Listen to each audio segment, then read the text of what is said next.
చేసుకోబోతున్నాము. రాజుల మొదటి గ్రంథము.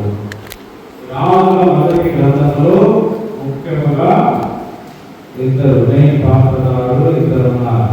ఎవరంటే సొలొమోను మహారాజు గారు, తర్వాత ఏలియా ప్రవక్త గారు. వీరిద్దరు కూడా ఉన్నారు. సొలొమోను మహారాజు మరియు ఎవరు? ఏలియా ప్రవక్త. ఈ ఇరువురు కూడా మొదటి రాజుల గ్రంథంలో మనం చూస్తాం. అయితే ఈ గ్రంథానికి మొదటి రాజుల గ్రంథం ఎందుకు పేరు పెట్టారు అని మనం ప్రశ్నించుకున్నట్లయితే, ఇక్కడ రాజులు ఎంతో మంది ఉంటూ ఉన్నారు. వాళ్ళందరి గురించి అక్కడ రాయబడి ఉంది. అందుకనే రాజుల మొదటి గ్రంథముగా మనము దీన్ని పిలుస్తూ ఉన్నాం. అయితే ఇక్కడ మనము ఈ రాజుల మొదటి గ్రంథాన్ని చూసినట్లయితే అక్కడ మొట్టమొదటిగా దావీదు మహారాజు కనపడతాడు. ఆయన ప్రాణాలు ఇంకా కొద్ది రోజులలో విడిచి వెళ్ళిపోతాయి. ఆయన తన పడక మీద ఉండి మరణానికే ఎదురు చూస్తూ ఉండడానికి మనం చూస్తాం. కొద్ది రోజుల తర్వాత దావీదు మహారాజు చనిపోతాడు. ఆ తర్వాత సొలొమోను మహారాజుగా అభిషేకుడై అభిషేకం పొందుతాడు. సొలొమోను మహారాజు అభిషేకం పొందిన తర్వాత దేవుడు అతనికి ప్రత్యక్షమైనప్పుడు నీకేం కావాలో కోరుకో అంటే అతడు, ఇదో నాకు ఈ ప్రజలను పరిపాలన చేయుటకు జ్ఞానాన్ని నాకు దయచేయండి అని చెప్పి ప్రభువునకు ప్రార్థిస్తూ ఉంటాడు. అప్పుడు దేవుడు, నీవు శరీరాన్ని కోరుకున్నావు, అదే ఆయన ప్లేస్లో మనం ఏం కోరుకుంటాము? దేవుడు ప్రత్యక్షమైన ఏం కావాలంటే ఏం కోరుకుంటాము? అంటే ఏమేమి అవసరాలో అన్నీ చెప్తారు. నాకు బంగారు కావాలనో లేదా కారు కావాలనో బైక్ కావాలో ఏదో కావాలో ఏది కావాలో అది కోరుకుంటారు. కానీ సొలొమోను మహారాజు నాకు జ్ఞానాన్ని దయచేయండి అని చెప్పి ప్రభువుని అడుగుతున్నాడు. అయితే ప్రభు అతనికి జ్ఞానాన్ని దయచేస్తాడు. అప్పుడు ఆ మరుసటి రోజే ఇద్దరు వస్తారు. ఇద్దరు స్త్రీలు వచ్చి, ఇదిగో ఈ బిడ్డ నా బిడ్డ, ఇదిగో ఈ బిడ్డ నా బిడ్డ అని చెప్పి వాళ్ళిద్దరూ వస్తారు. వచ్చి సొలొమోను మహారాజు దగ్గర నిలబడతారు. నిలబడి, ఇదిగో ఈ బిడ్డ నా బిడ్డ అని ఒక ఆమె అంటే, ఇంకొక స్త్రీ ఇదిగో ఈమె నా బిడ్డ అని అంటారు. అసలు ఏం జరిగింది చెప్పండి. ఇదిగో మొదటి స్త్రీ చెప్తుంది, నాకు ఆమెకు ఇద్దరికి ఒకేసారి మగబిడ్డ పుట్టాడు. కానీ ఆమె రాత్రి వేళ పడుకునేటప్పుడు ఆ బిడ్డ మీద పడింది. ఆ బిడ్డ చనిపోయాడు. అది చనిపోయిన విషయాన్ని తెలుసుకున్న అమ్మ ఆమె రాత్రికి రాత్రే ఆ బిడ్డను నా పక్కన పెట్టి నా బిడ్డను ఆమె తీసుకొని పోయింది. కాబట్టి ఆ బిడ్డ నా బిడ్డ, నాకు దయచేయండి అని చెప్పి సొలొమోను మహారాజు దగ్గరికి వచ్చి అడుగుతాము. ఎందుకోకుండా ఆమె చెప్తుంది, లేదు ఈమె ఇద్దరు నా కొడుకే, నా బిడ్డే, ఆమె తన బిడ్డను చంపుతుంది, ఈయన నా బిడ్డ అని చెప్పి వీరిద్దరూ తాగాలు వేసుకొని వచ్చారు. ఇప్పుడు సొలొమోను మహారాజు ఏం సమాధానం చెప్పాలి? ఆ ఇద్దరిలో ఒకరిదే ఆ బిడ్డ. మరి అదే విధంగా చెప్పాలంటే సొలొమోను మహారాజు చెప్తాడు, ఈ బిడ్డను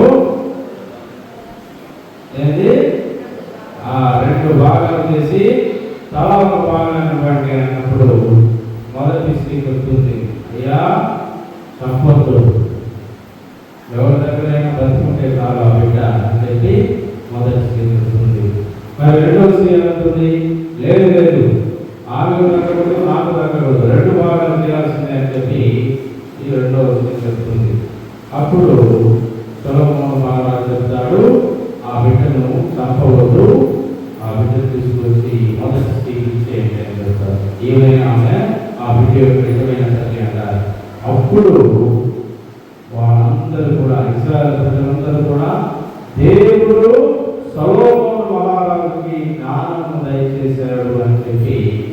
అప్పటి నుంచి వాళ్ళు భయపడడం మొదలు పెడతారు.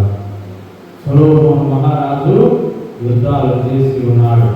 అయితే దేవుడికి ఒక ఆలయాన్ని నిర్మిస్తాడు.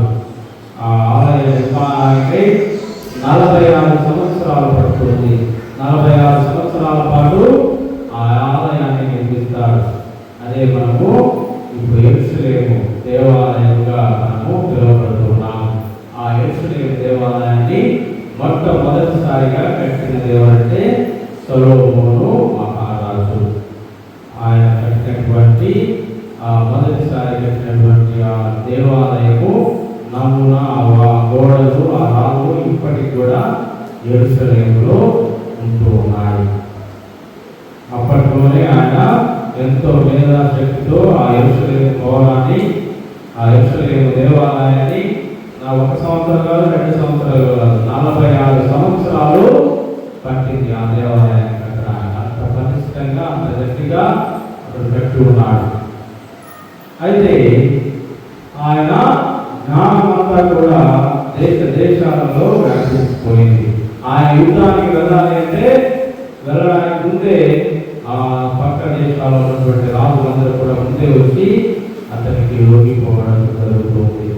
ఈ విధంగా అతని జ్ఞానము ప్రపంచమంతటా పాకిపోతూ ఉంది.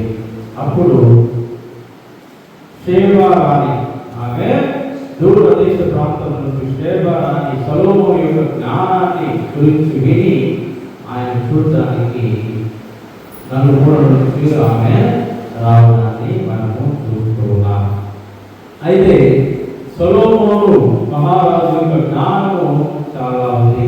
అదేవిధంగా ఆయన రాజ్యాలను కూడా ఎన్నింటినో జయించి ఉన్నాడు. ఈ విధముగా ఈ క్రమంలో ఏం జరిగింది అంటే, ఇదిగో ఒక రాజు మీకు యుద్ధం చేయడానికి వెళ్తున్నాడంటే వెంటనే ఆ రాజు వచ్చి, నువ్వు మాకు యుద్ధం చేయవద్దు, నేను మీకు లొంగిపోతాను, నీకు నా కూతురు ఇచ్చి పెళ్లి చేస్తాను అని చెప్పి వాళ్ళ కూతురు ఇచ్చి పెళ్లి చేయడం మొదలుపెట్టారు. ఈ విధంగా ప్రతి రాజు కూడా వచ్చి అతనికి లొంగిపోయి తన కూతురు ఇచ్చి పెళ్లి చేయడం. ఆ కూతురు సొలొమోను రాజు వద్దకు వచ్చినప్పుడు ఊరికే రాలేదు. ఏ విధంగా వచ్చారు? వాళ్ళ దేవుళ్ళను కూడా తీసుకొని వచ్చారు. తీసుకొని వచ్చి వాళ్ళ దేవుళ్ళకి వాళ్ళు పూజలు చేసుకుంటా ఉండడం. సొలొమోను కూడా వచ్చినప్పుడు వాళ్ళకు మొక్కు అని చెప్పి వాళ్ళ భార్యలు చేసినప్పుడు ఆ దేవదూతలు ఆ విగ్రహములన్నిటికీ కూడా అతను మొక్కడము, ప్రార్థన చేయడం మొదలుపెట్టాడు. ఈ విధంగా సొలొమోను మహారాజు యొక్క పతనం అనేది ప్రారంభమైంది. ఈ సమయంలో ఏలియా ప్రవక్తను దేవుడు పిలుస్తూ ఉన్నాడు. పిలిచినప్పుడు ఇక్కడ ఆ రాజ్యంలోని ఆహాబు రాజుకు చెప్తూ ఉన్నాడు, ఇదిగో దేశంలో ఒక పెద్ద కరువు రాబోతుంది అన్నప్పుడు ఆయన మాటలు ఎవరు కూడా పట్టించుకోలేదు. అన్న ఆయన చెప్పిన విధంగానే వర్షం పడలేదు, మంచు పడలేదు, ఏమి పడకుండా మొత్తం ఎడారిగా కరువు వచ్చింది.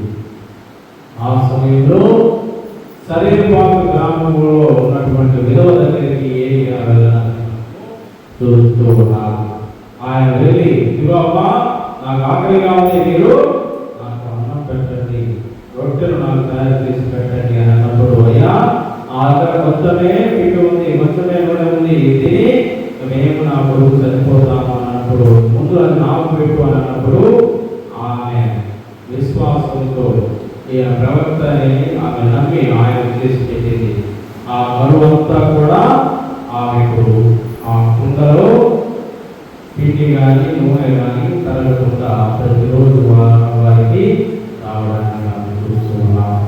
అయితే ఏలియా ప్రవక్త తాను రాజు భార్య యెజబెలు రాణి వీరిద్దరూ చేస్తున్నటువంటి ఆహాబు యెజబెలు రాణి వీరిద్దరూ చేస్తున్నటువంటి అన్యాయాన్ని, అక్రమాన్ని, దేవతల ఆరాధనను, బాలు దేవతల ఆరాధనను వీటన్నిటినీ కూడా ఏలియా ప్రవక్త గారు ఖండించారు. వీరు చేసేది తప్పు అని చెప్తూ ఉన్నారు. అయితే అక్కడ యెజబెలు రాణి కోపం వచ్చింది. ఎవరు తప్పు ఎవరు రైతు, ఎవరు నిజమైన దేవుడు అని తెలుసుకున్నామని చెప్పి కార్మేలు కొండ వద్దకు తెలుసుకొని వచ్చారు. వాళ్ళ పూజారులందరూ వచ్చారు. ఏలియా ప్రవక్త పక్కన ఉన్నాడు. ఇదిగో మేము దహన బలులను సమర్పిస్తాం, దేవుడు వచ్చి వాటిని స్వీకరిస్తాడని చెప్పి వాళ్ళందరూ ఒక పక్క ఉన్నారు. పూజారులు వాళ్ళందరూ ఒక పక్క ఉన్నారు. ఏలియా ఒక్కడు ఒక పక్క ఉన్నాడు. వాళ్ళు ఎంత అరచిన అగ్గి పెట్టినా వాళ్ళు బలిగా అర్పించినటువంటి ఏ దాన్ని కూడా ఎవరు వచ్చి స్వీకరించలేదు. ఏలియా ప్రార్థించగానే దేవుడు అగ్ని రూపంలో వచ్చి ఆ బలిని స్వీకరించడాన్ని మనం అక్కడ చూస్తున్నాము. అప్పటి నుంచి ఇతడు మా బాలు దేవతలందరినీ కూడా దేవుడు నాకు చేసుకున్నాడు వాళ్ళ మీద కోపంతో యెజబెలు గారి ఏలియా ప్రవక్త గారి మీద కోపంతో ఉన్నప్పుడు ఆయన పారిపోయి అడవుల్లో దాక్కుని ఉన్నాయని మనం చూస్తున్నాం. అక్కడ ఆ విధంగా దాక్కుని ఉన్నప్పుడు కాకులు వచ్చి ఏలియాకు ఆహారాన్ని పెట్టడానికి కూడా మనం చూస్తూ ఉన్నాం. ఏలియా ప్రవక్త గారికి కాకులు వచ్చి కావలసిన ఆహారాన్ని ఆయన ఆ ఎడారి గుండా ప్రయాణం చేస్తుండగా అతనికి దేవుడు కాకుల ద్వారా ఆహారాన్ని దంచడానికి మనము చూస్తున్నాం. తరువాత ఏలియా ప్రవక్త గారు తన శిష్యుడిగా ఎలీషా ప్రవక్తను పిలుస్తుంటాడు. ఈ ఏలియా ప్రవక్త గారు ఎలీషా ప్రవక్తను తన శిష్యుడిగా చేసుకుంటూ ఉంటాడు. ఈ సమయంలో ఇక్కడ మొదటి రాజుల గ్రంథం అనేది ముగుస్తుంది. ఆ తర్వాత ఏలియా ప్రవక్త ఎలీషా ప్రవక్త వారిరువురు కూడా ఏ విధంగా ప్రభువు వాటిలో నడుచుకున్నాము అదంతా కూడా రెండవ రాజుల గ్రంథంలో మనం చూస్తాం. అయితే మొదటి రాజుల గ్రంథంలో మనం గ్రహించవలసిన అంశం అంటే ఇదిగో ప్రభువునకు ప్రార్థించినప్పుడు మనకు ఏది కావాలో అది చెబుతాడు. ఏ విధంగా అయితే సొలొమోను మహారాజు జ్ఞానం కోసమై ప్రార్థించినప్పుడు దేవుడు ఆ జ్ఞానాన్ని దయచేసి ఉన్నాడు. ఏలియా ప్రవక్తను పిలిచిన దేవుడు ఇదిగో ఆ ఏలియా ప్రవక్త ప్రవచించిన ప్రవచనం ప్రకారమే అక్కడ వర్షం పడకుండా ఉండడానికి మనం చూస్తూ ఉన్నాం. ఈ విధంగా ఏలియా ప్రవక్త గారు ఎన్నో అద్భుత క్రియలు చేస్తూ ఉన్నారు. అదేవిధంగా కార్మేలు కొండ పైన ఆ ప్రభు దిగి రావడాన్ని ఆ బలిని స్వీకరించడాన్ని కూడా మనము చూస్తూ ఉన్నాము. సహోదరి సహోదరుల మరి మనమందరం కూడా ఆ ప్రభువులకు ప్రార్థించినప్పుడు తప్పకుండా మనము కూడా మన ప్రార్థనలు ఆ ప్రభువు వింటాడు. ఆ ప్రార్థన ప్రకారము ఆ ప్రభువు మనకేం కావాలని చేస్తాడు.